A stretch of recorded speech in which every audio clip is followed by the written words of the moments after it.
Boa noite a todos, que a paz do Mestre Jesus nos envolva nessa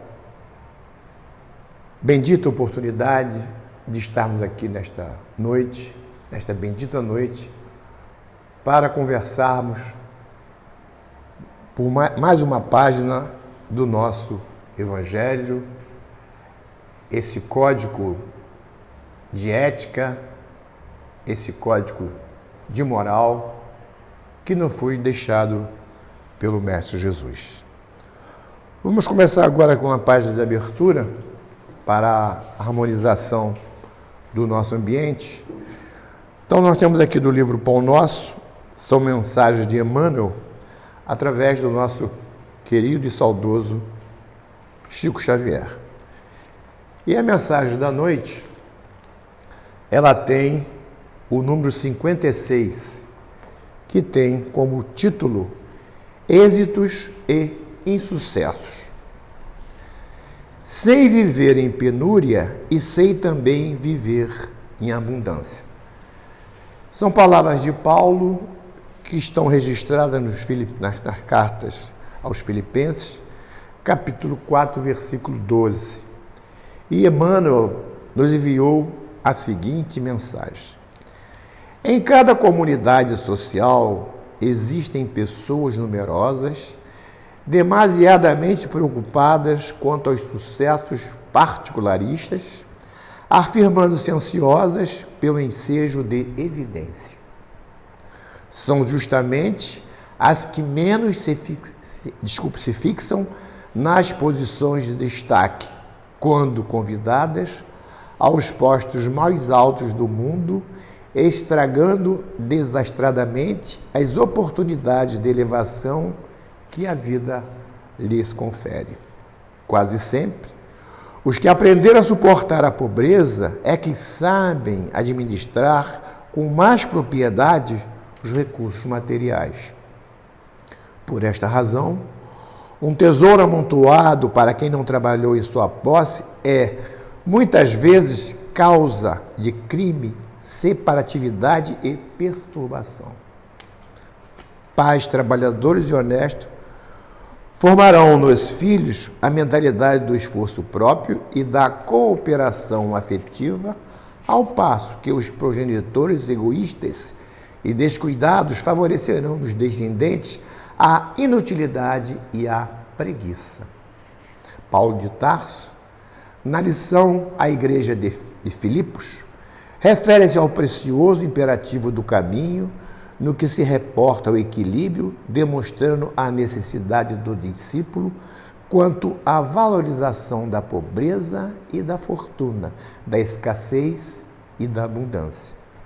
O êxito e o sucesso são duas taças guardando elementos diversos que, contudo, se adaptam às mesmas finalidades sublimes. A ignorância humana, entretanto, encontra no primeiro o licor da embriaguez e no segundo identifica o fel para a desesperação.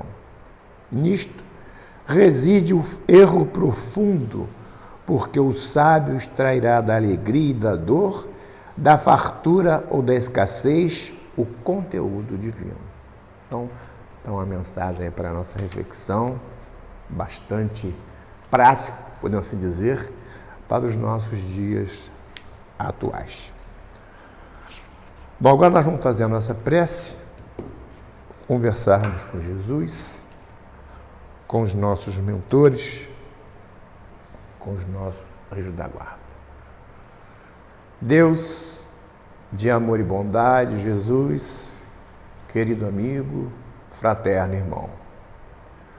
Aqui estamos, Senhor, mais uma vez, reunidos em Teu santo nome, a fim de desenvolvermos mais uma página do Teu querido Evangelho. Queremos pedir, Senhor, que os bons Espíritos possam estar conosco nesta santificante oportunidade. Pedir mais uma vez ao patrono espiritual da casa, João Batista, que possa estar comungando conosco nesta noite memorável. Queremos pedir que os bons Espíritos estejam conosco, a fim de que a nossa reunião transcorra num clima de paz, de harmonia e de equilíbrio.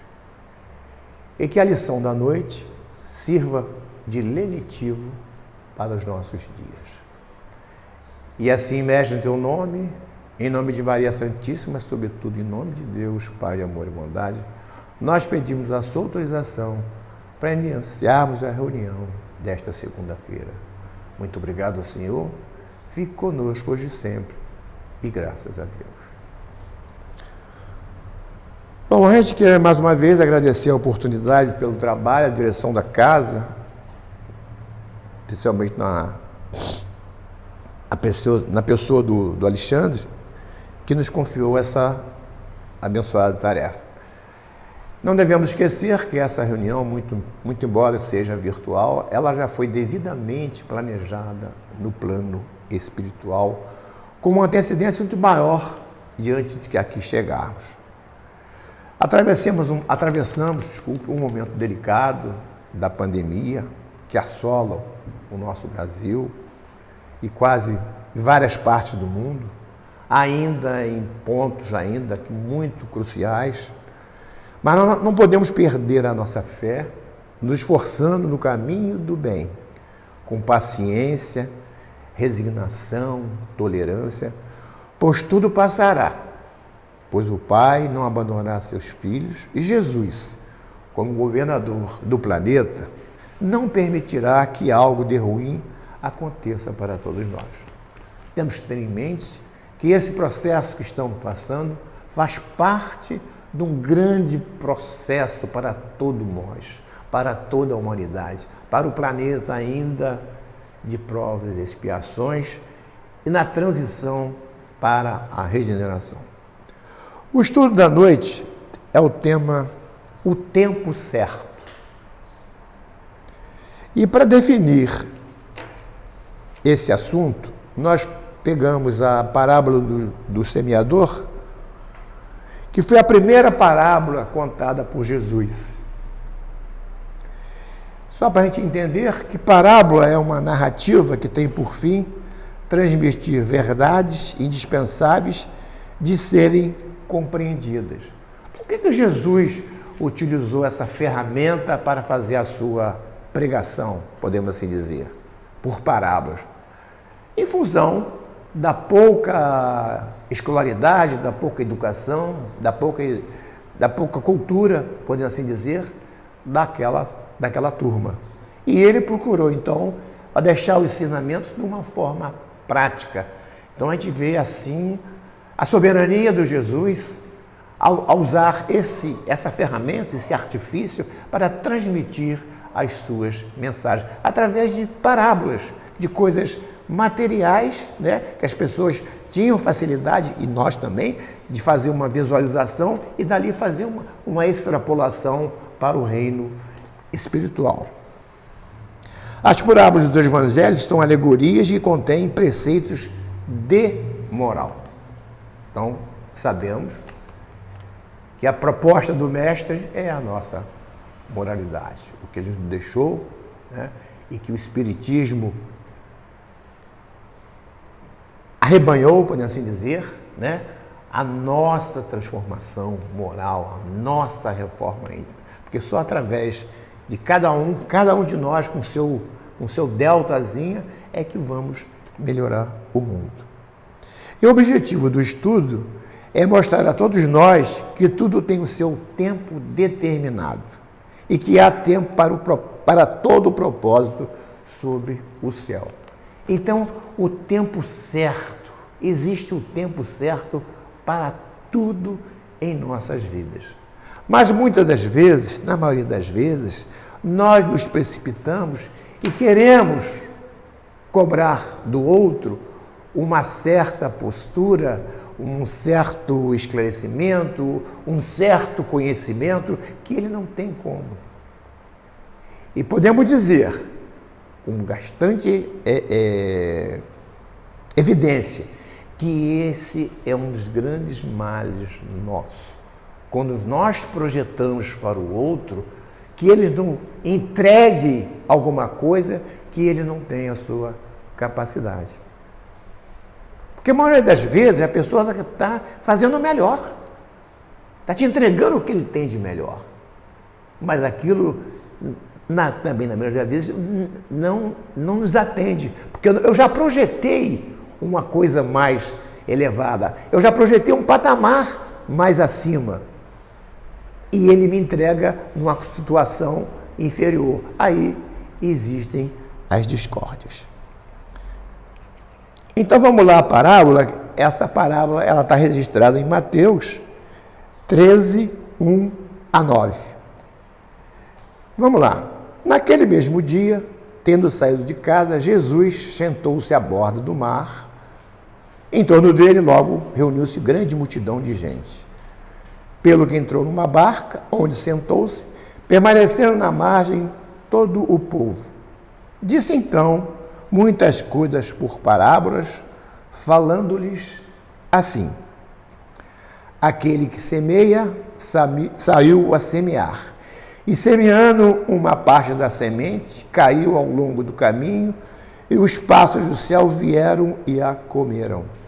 Outra parte caiu em lugares pedregosos, onde não havia muita terra. As sementes logo brotaram, porque carecia de profundidade a terra onde havia caído. Mas, levantando-se, o sol as queimou, e como não tinham raízes, secaram.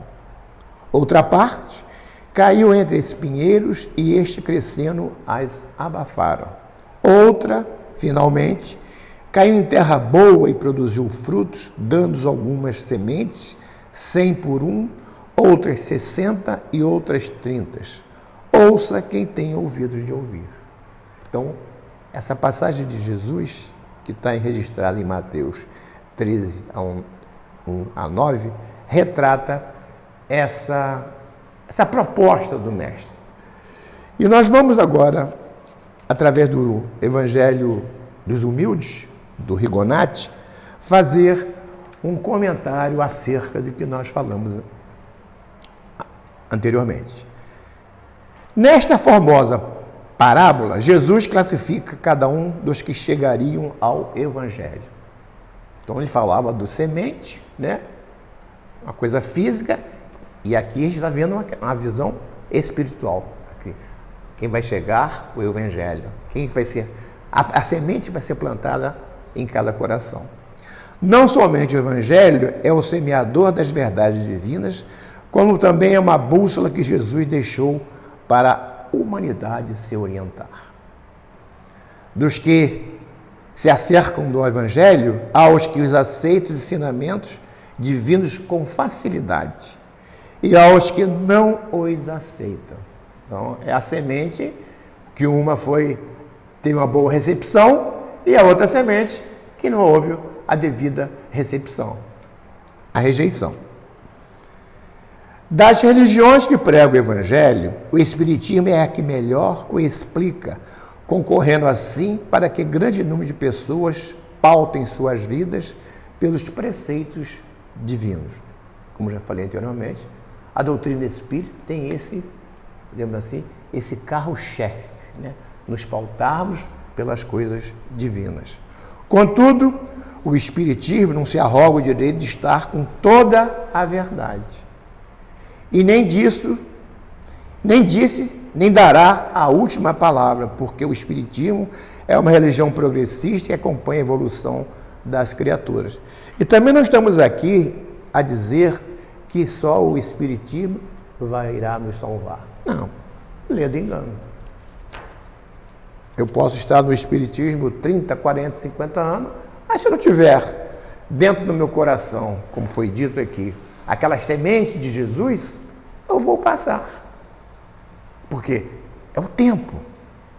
Porque o tempo divino e o tempo nosso, eles são diferentes. O Emmanuel diz para a gente que a nossa encarnação, em torno aí de 70, 100 anos, é uma hora de aula. Por quê? Se você vai confrontar 100 anos com a eternidade, é uma fração que fica um negócio complicado para se deduzir. E nós, na maioria das vezes, nos pautamos que aqui é tudo. Isso, meus amigos, aqui é uma passagem, é uma viagem, porque a verdadeira vida se encontra na pátria espiritual. Agora tem outra passagem que está em Mateus 13, 18 a 23, que Jesus complementa.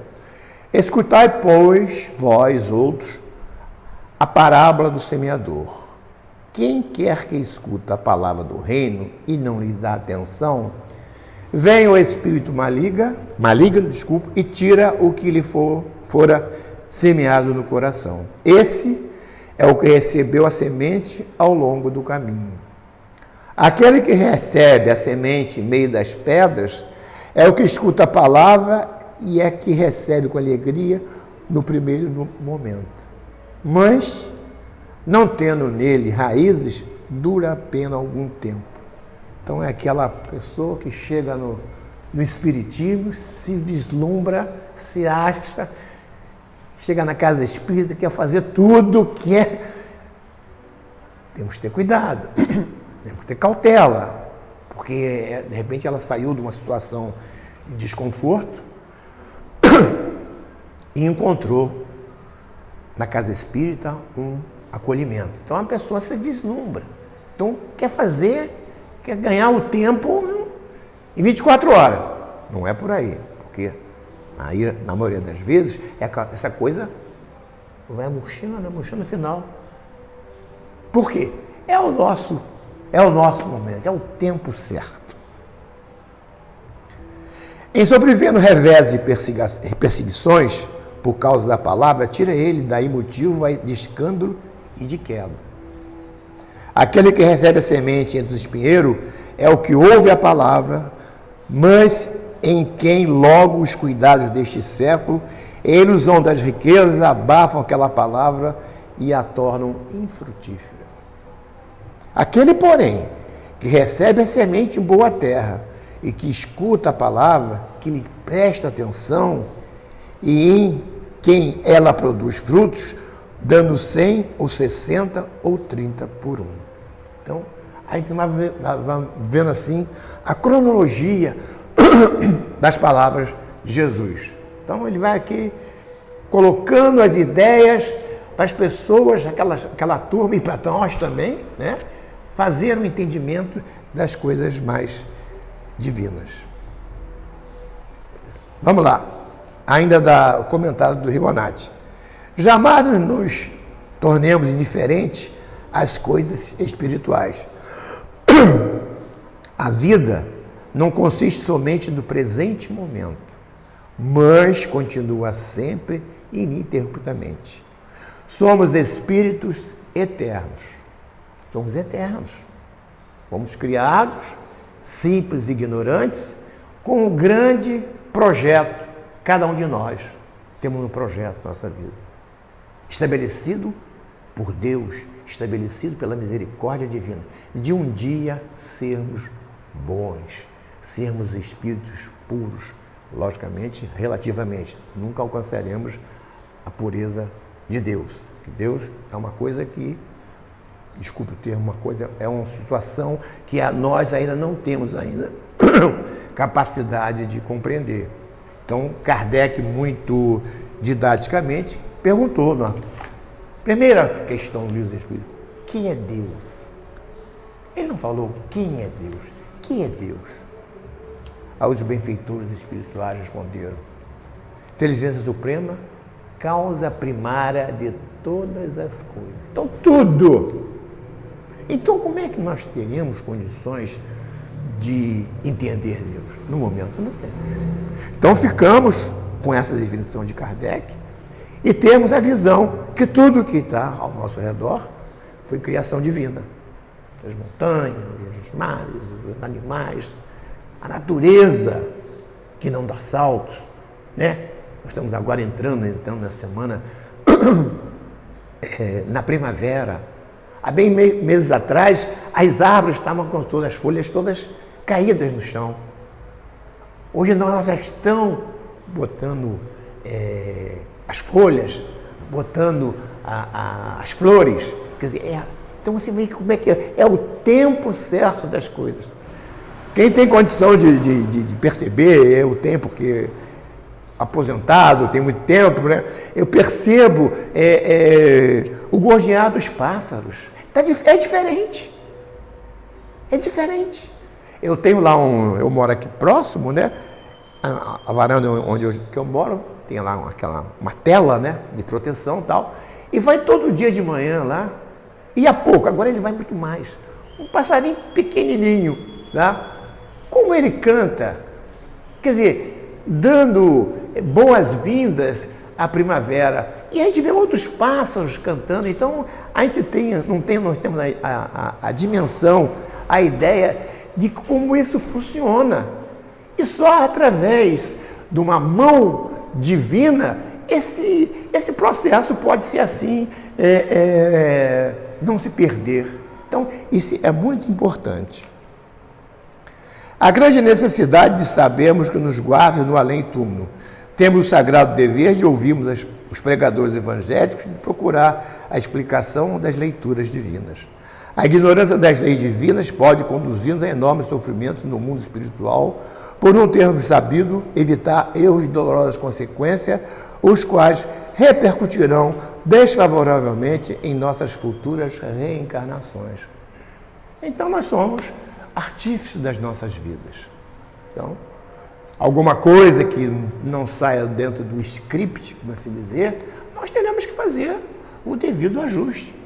E, de repente, nessa encarnação, já estamos fazendo um devido ajuste de coisas do passado. Porque, por misericórdia divina, temos o esquecimento do passado.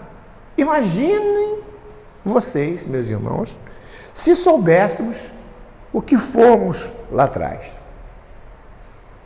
Se formos os reis, né? Imperadores, tá? Apogeu.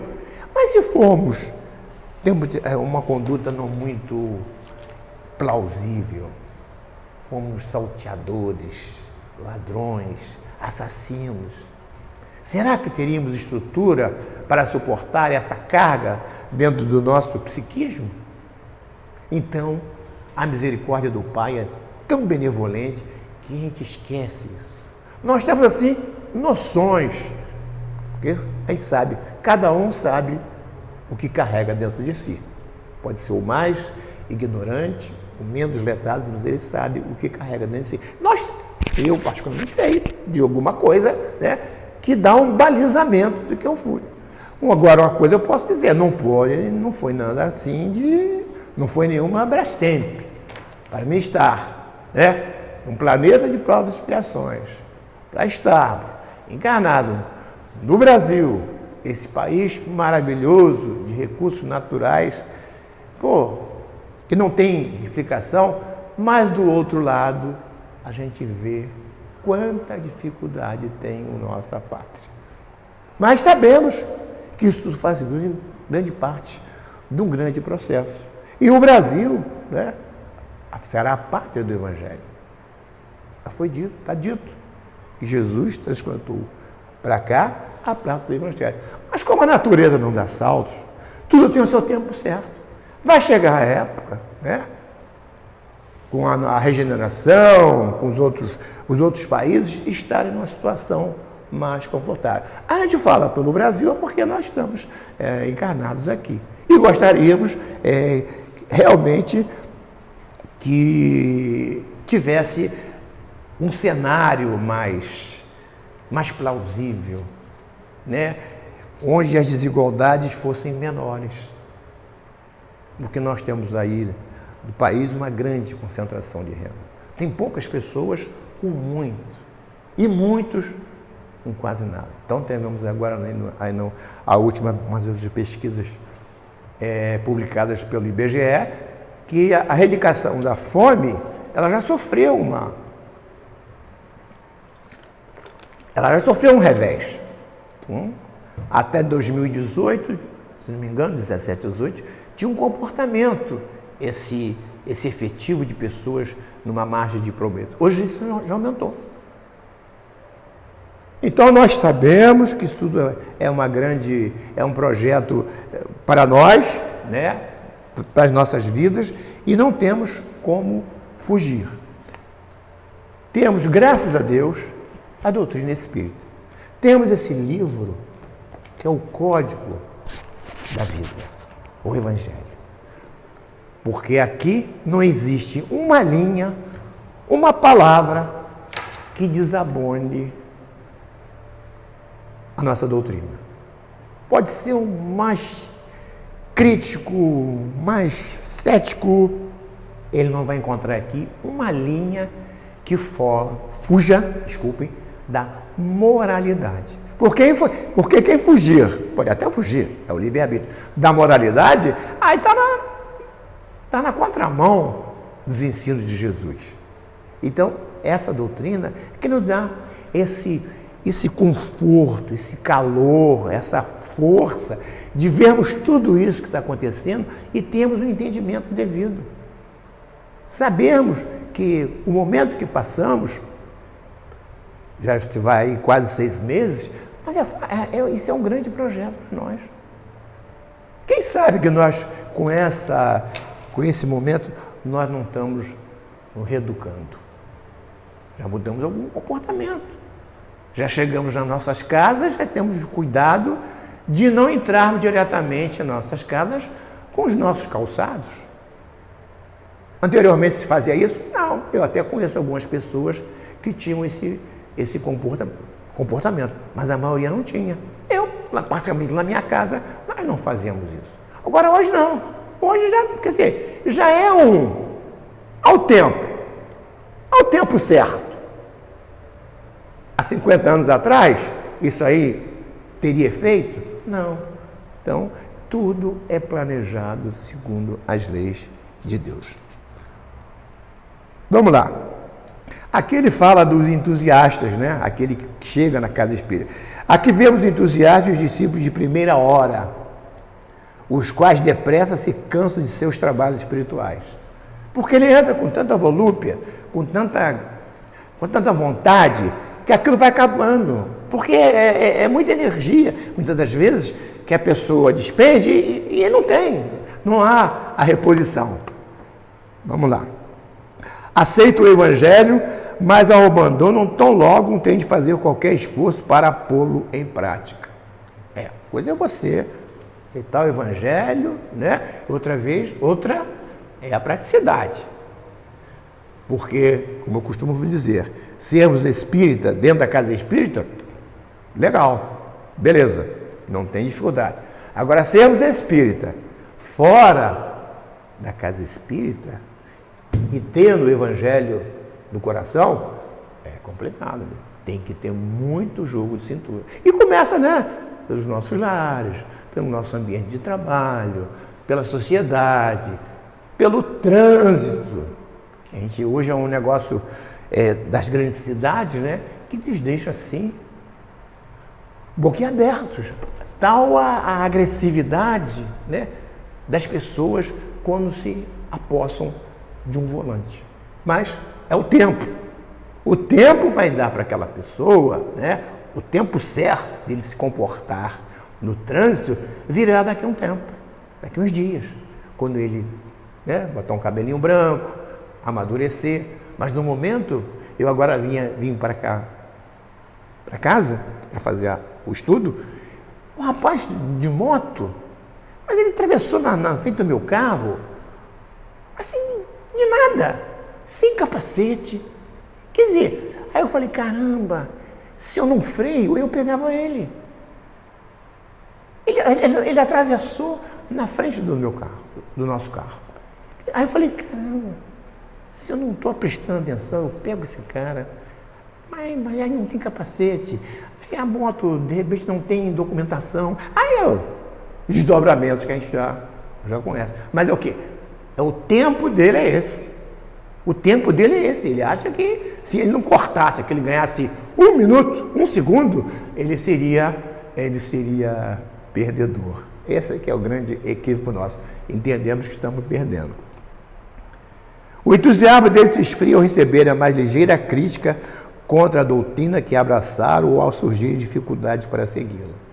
Crítica. Nós não gostamos de crítica. Não, nossa. Imagina a pessoa estar na casa espírita, fazendo um trabalho, aí chega alguém, não, isso não está bem feito. Eu vou embora. Né? Alguns fazem isso. Quando se defronta com as provas e expiações, perde o amor pela doutrina, esquecido de que tem dívidas de encarnações anteriores para resgatares e erros para corrigirem. Contudo, nada se perde no planeta. Em futuras reencarnações, continuarão o trabalho de compreensão da verdade. Então, não é que por termos abraçado a doutrina espírita que seremos livres das nossas dificuldades. Lê do engano. Lê do engano. Elas virão de conformidade com o estabelecido pela misericórdia do Pai e para as provas e expiações que nós temos que fazer os resgates das nossas dívidas, das nossas coisas do passado e de repente até do presente.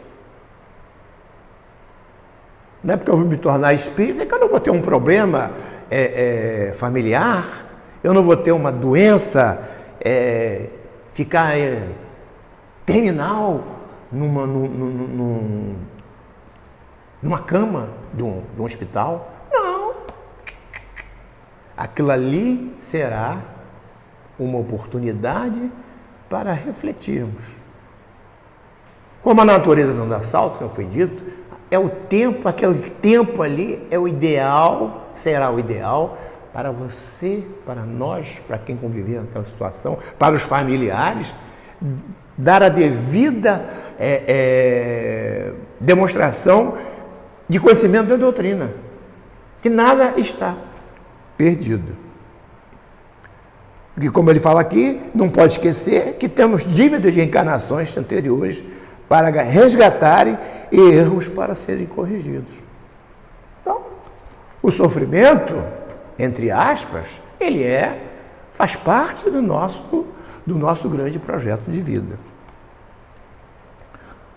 Vamos lá. Aí no item 6 desse capítulo, né? Tem os comentários de Kardec acerca da parábola do semeador. Então Kardec fala o seguinte: a parábola do semeador exprime perfeitamente os matizes existentes na maneira de serem utilizados os ensinos do Evangelho. Matizes, né? Tons, tal, etc. Tal. Quantas pessoas há, com efeito, para as quais não passa ele de letra morta e que, como a semente caída sobre pedregulhos, nenhum fruto dá. Muitos. Veio o Evangelho, né? Ele fala aqui, não passa ele, quer dizer, o Evangelho, de letra morta. Nada contagia ele, aquela pessoa. Por quê? O tempo dele não é esse. O tempo dele virá mais à frente. Não menos justa aplicação, encontra ela nas diferentes categorias espíritas. Não se acham simbolizados nelas que apenas atentam nos fenômenos materiais e nenhuma consequência tiram deles, porque neles mais veem do que os fatos curiosos. Na questão dos fenômenos, né? Fenômenos materiais, fenômenos espirituais, que muitas das vezes, né, as pessoas buscam para conhecer, para saber o que é, mas muitas das vezes é para a sua curiosidade, não é para o seu engrandecimento, para o seu fortalecimento. Questão do tempo, é o tempo dele, ele não quer ter a curiosidade de saber, né? Aquela mensagem foi assinada por que espírito? Não se chega uma mensagem sem uma assinatura de um espírito de luz, opa, quer dizer, está errado. Melhor, desculpa o tempo, está equivocado. Porque o que vai valer da mensagem é o seu conteúdo, a sua substância. Não é lá o rei e tal, é São Francisco de Assis, com todo respeito, mas é o teor da mensagem. Ela pode vir sem assinatura, mas tem um grande conteúdo.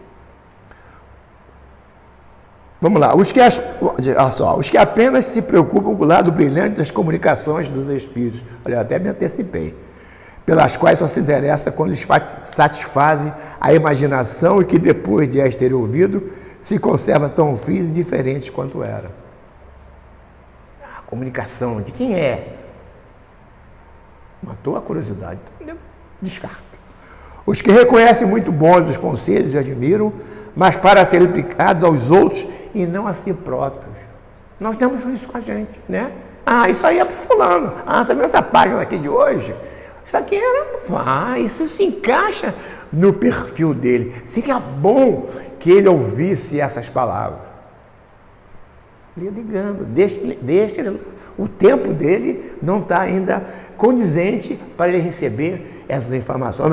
Pode até receber, mas não tem como absorver. Aqueles finalmente para os quais as instruções são como a semente que cai em boa terra e dá frutos. Caiu. Esse semente que vai em boa terra e dá bons frutos. Aquele que recebeu a mensagem e a absorveu. Transportou da mente para o coração. Uma coisa é você ter o Evangelho, ter o Livro dos Espíritos na cabeça. Eu conheço uma pessoa que ele conhece, eu nunca vi assim a capacidade dele gravar as questões do Livro dos Espíritos. É impressionante.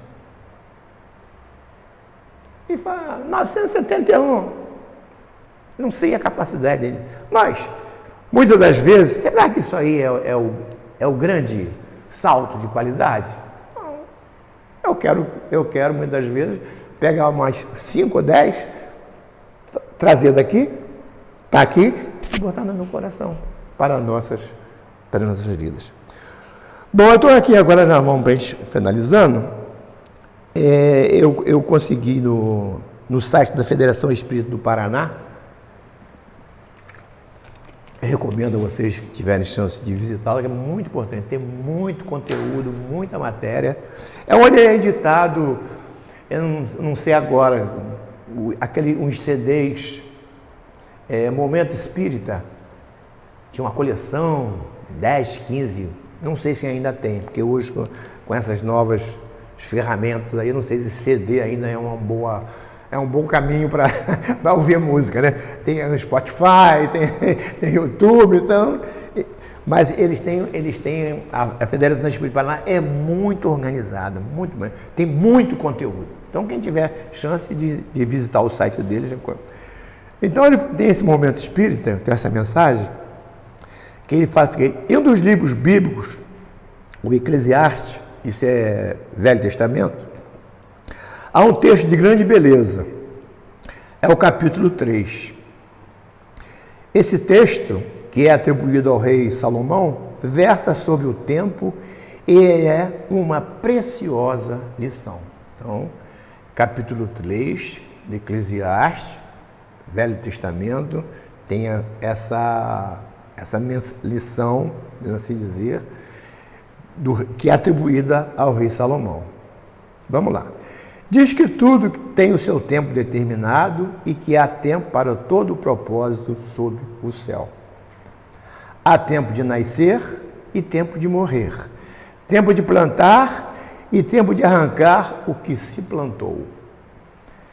Tempo de derrubar e tempo de edificar. Tempo de chorar e tempo de rir ou de dançar. Tempo de abraçar e tempo de afastar-se. Tempo de buscar e tempo de perder. Tempo de guardar e tempo de lançar fora. Tempo de guardar e tempo de lançar fora. Tempo de rasgar e tempo de costurar. Tempo de calar e tempo de falar. Olha só que preciosa lição. Tempo para tudo.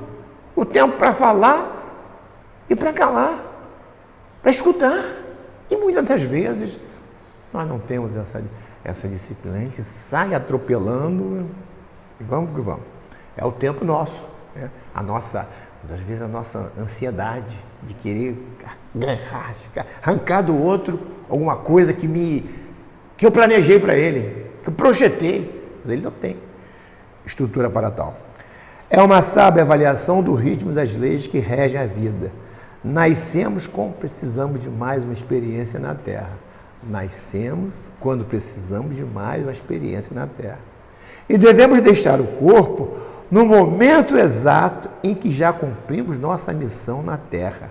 Nem antes, nem depois, mas no exato momento em que Deus nos convida a voltar para a nossa casa celeste. Ao tempo. Vou repetir, eu achei esse parágrafo muito interessante. E devemos deixar o corpo no momento exato em que já cumprimos toda a nossa missão na Terra. Nem antes, nem depois, mas no exato momento em que Deus nos convida a voltar para a nossa casa celeste. Há a hora certa para falar, e quando nos dispomos a consolar o que chora, a emprestar um ombro amigo, a dar um bom conselho. Há o momento de silenciar, quando basta segurar a mão de alguém e transmitir solidariedade. Há o momento de silenciar, quando basta segurar a mão de alguém e transmitir solidariedade. Viver contente com todos os aprendizados que a vida traz é uma arte pouco praticada e quase desconhecida. Saber alegrar-se com as pequeninas coisas de todo dia, descobrir poesias em pétalas de flor, luares e potentes. Há pouco falei sobre a questão da primavera, né? Quantas pessoas não têm a mínima noção, né, daquele processo que a natureza está se reinventando, por assim dizer, nos projetando para uma outra estação. E fazer o bem. A atividade mais agradável aos olhos de Deus, que é amar todos os seres, respeitar a criatura divina, impregnar-se de ternura. É esse ensinamento de admiração à obra divina que fez o sábio Salomão escrever: eu sei que tudo quanto Deus faz durará eternamente. Então, são as palavras do Salomão. Eu sei que tudo quanto Deus faz durará eternamente. Nada se deve acrescentar e nada se lhe deve tirar. Sim, diante da obra divina, só nos cabe entender que nada acontece sem que o Pai Celeste saiba e permita. Embora debaixo do sol haja mais impiedade que demonstrações de amor, mais iniquidade que justiça, acredite, tudo está correto e seguindo a vontade divina. Nada está errado. Aos nossos olhos, nós vemos coisas, escabrosas, Vemos o comportamento das pessoas, o comportamento dos políticos. Infelizmente, a gente tem que falar, porque nós estamos encarnados, não é porque não somos espíritas, é que temos que ficar lendo. Não, eu tenho que comentar, eu tenho que ter o quê? Misericórdia daquele companheiro. Nós temos que orar pelos nossos dirigentes, porque muitas das vezes, na maioria das vezes, para assim dizer, eles estão equivocados, eles estão com uma outra visão, uma visão mais materialista, estão equivocados. Então cabe a nós, os ensinamentos que recebemos, pedir por eles, porque não é possível uma pessoa tivesse conhecimento da reencarnação, mexeria nas verbas para a compra de insumos para a pandemia. Gente, foge ao nosso alcance, particularmente a mim, que uma pessoa, um homem, de cátedra, formado, com todas as informações culturais, boa família, isso acho piada, aproveita-se da oportunidade de uma desgraça coletiva para auferir lucro. Alguma coisa. Porque se ele soubesse, tivesse entendimento da reencarnação, ele não praticaria esse ato. Concorda? Não praticaria. Porque está sabendo que ele está criando aí uma demanda para várias reencarnações dolorosas que vão machucá-lo até acertar, como Jesus falou, até que pague o último centil. Isso é tranquilizador, quando ele fala, que tudo está correto e seguindo a vontade divina. O importante não é a maneira como todos os outros agem, mas como nós agimos. Não se preocupe com os outros. Preste contas apenas de sua vida e de seus atos. Alegre-se com o amor de Deus, haja de forma reta, tenha a consciência serenada pelo dever cumprido. Tudo isso se transforma automaticamente em felicidade. Então, meus amigos, foi a nossa colaboração, para o estudo abençoado desta noite, que versou sobre uma matéria muito importante, o tempo certo, o tempo divino, e que, na maioria das vezes, nós temos dificuldades de entendê-lo. Nos apressamos, cometemos muitas das vezes injustiças, cometemos desatinos, porque não temos ainda o foco de entender que tudo está sob a proteção divina. Então, eu quero aqui agradecer mais uma vez a direção da casa, pela oportunidade, e nós vamos fazer a nossa prece de encerramento, agradecendo a Deus, a Jesus, aos nossos mentores, ao nosso anjo da guarda, por essa bendita e sagrada oportunidade de estarmos aqui nesta noite, na casa de João Batista, trazendo algumas informações, conversando sobre o Evangelho de Jesus. Queremos agradecer a presença dos amigos espirituais que estiveram conosco nessa noite, nos fortalecendo, nos amparando, nos intuindo, nos ajudando na propagação do Evangelho de Jesus. Somos sabedores que estamos acompanhados de desencarnados que até que vieram a esta noite participar desse banquete espiritual. E assim, Mestre, em teu nome, em nome de Maria Santíssima e, sobretudo, em nome de Deus, Pai de amor e bondade, nós pedimos a sua autorização para interrompermos a reunião pública desta segunda-feira. Muito obrigado, Senhor. Fique conosco hoje e sempre. E graças a Deus.